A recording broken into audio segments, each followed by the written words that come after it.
네, 안녕하세요. 제가 발표할 주제는 청소년 여드름 중증도와 정신건강 부제로 삶의 질 영향 및 대입 효과 분석입니다. 편안한 마음으로 들으셨으면 좋겠습니다. 먼저 여드름의 발생 원인과 정의에 대해서 말씀드리겠습니다. 여드름은 염증성 질환으로 피지 분비가 증가하고 아크네 세균이 증식 때문에 발생한다고 일반적으로 정의하고 있습니다. 그러나 여드름은 아크네 세균 증식 전에 피부에서 발생하는 모공 막힘 현상으로 현기성 세균은 아크네 세균이 활성되어 여드름이 발생하는 것입니다. 그러므로 여드름은 모공 막힘 현상을 제거해주면 피부는 스스로 생태계를 회복하여 여드름으로 진행되지 않는 특징이 있습니다. 과거 수십 년 전부터 여드름을 해석하는 두 가지 견해가 있습니다. 첫 번째는 여드름균이 활성화돼서 분석하는 견해와 또 다른 견해는 피지가 과다하게 분비돼서 여드름 원인으로 분석하는 견해입니다. 이 두 가지 견해는 수십 년 전부터 약물의 개발에 적용되어 왔지만 지구촌 인구의 9% 이상이 여드름이 발견이 되고 있고 매년 6% 이상씩 증가하고 있습니다. 이는 약물의 한계를 분명하게 드러나는 것으로 그래서 새로운 방안이 필요한 시점입니다. 여드름은 과거 호르몬 때문이라고 인식해서 결혼하면 애 낳으면 좋아진다고 말씀을 많이 하셨습니다. 근데 여드름이 피부에 나타나는 순간 우리는 심각한 스트레스에 노출되는 경우가 있습니다.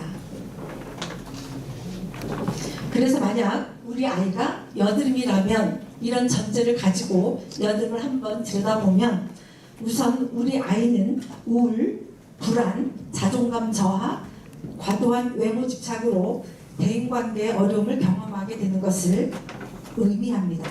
즉 외모 스트레스와 자기 혐오로 무력감이 발생하여 심리적 우울을 경험하게 되고 이로 인해 자존감 저하, 심리적 위축으로 대인관계 스트레스를 경험하게 됩니다. 그리고 우리 아이 여드름을 대입하고 치료하기 위해서는 다양한 약물 부작용을 경험해야 하고 막대한 경제적 부담뿐만 아니라 재발되는 악순환을 경험하게 됩니다. 특히 약물의 내성과 부작용은 임산부의 경우 선천성 기형 유발에 대한 심각한 경고가 있습니다. 그리고 일반 청소년의 경우도 약물 내성 또한 장기 복용은 우울증 보고 사례가 이미 보고되고 있습니다. 그래서 여드름은 환자와 가족에게 가중적 부담을 주는 질환이라고 할 수 있습니다. 그래서 청소년의 여드름은 우리 아이들에게 사회적 평가와 낙인으로 정신건강의 악화를 초래하게 됩니다. 이 도표에서 보시면 학교 생활에서 적극성이 감소하고 대인관계에 회피 경향을 보이고 이로 인해 자존감 상실로 자기 표현이 감소하게 됩니다. 이는 청소년이 행복감을 감소시켜 정신건강을 악화시키는 악순환의 구조를 가지고 있습니다.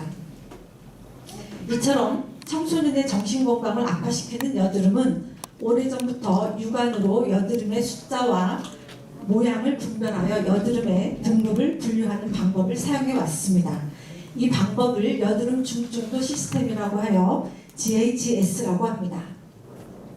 이 시스템에 의해 여드름은 1등급에서 6등급까지 분류가 되고 1등급의 경우 뾰루지, 트러블 피부로 표현하고 중증도가 가장 심한 단계를 6등급이라고 합니다. 특히 3단계부터는 중증도라는 단계로 설명하는데 연구 보고에 따르면 이때부터 우울指수가 높아지는 것을 알 수 있습니다.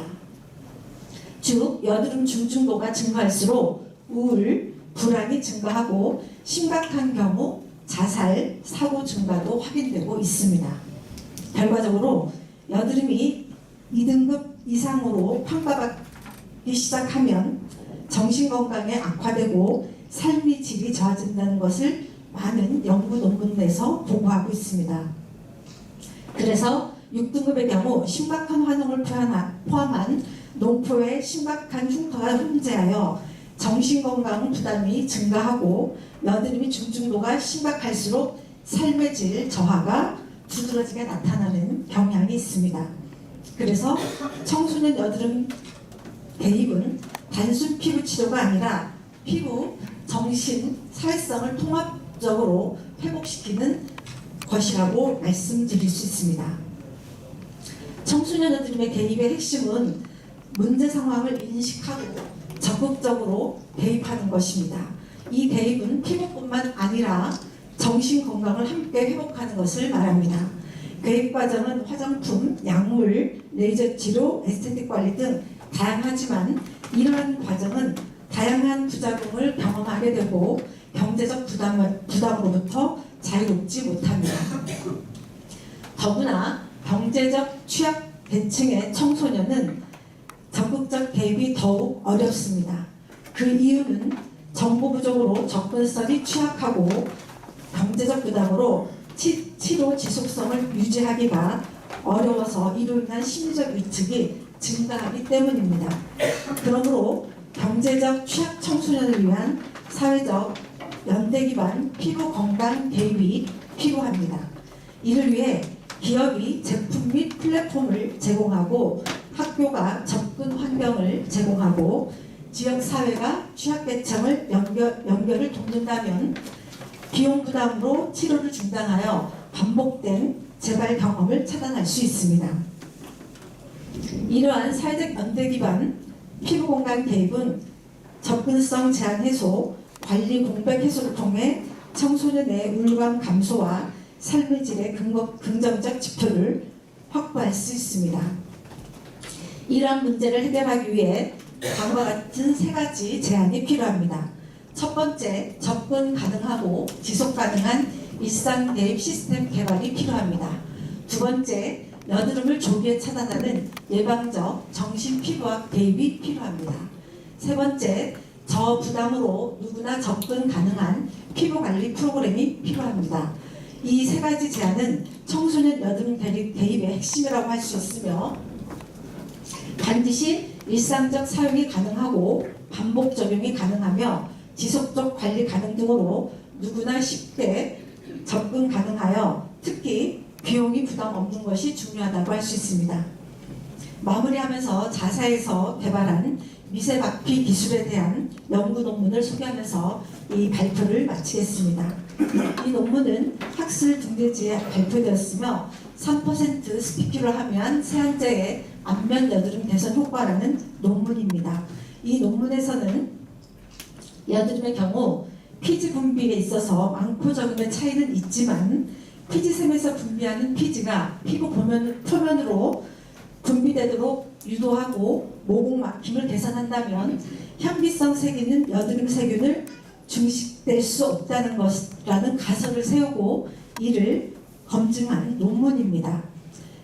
보이는 사례의 이 학생은 고등학교 2학년 학생입니다. 현재 여드름 등급으로 표현하자면 6등급의 피부 상태를 가지고 있고 이 친구의 우울감과 불안감은 최고로 지금 상승되어 있다고 보시면 됩니다. 실제로 저희들이 개발한 미세박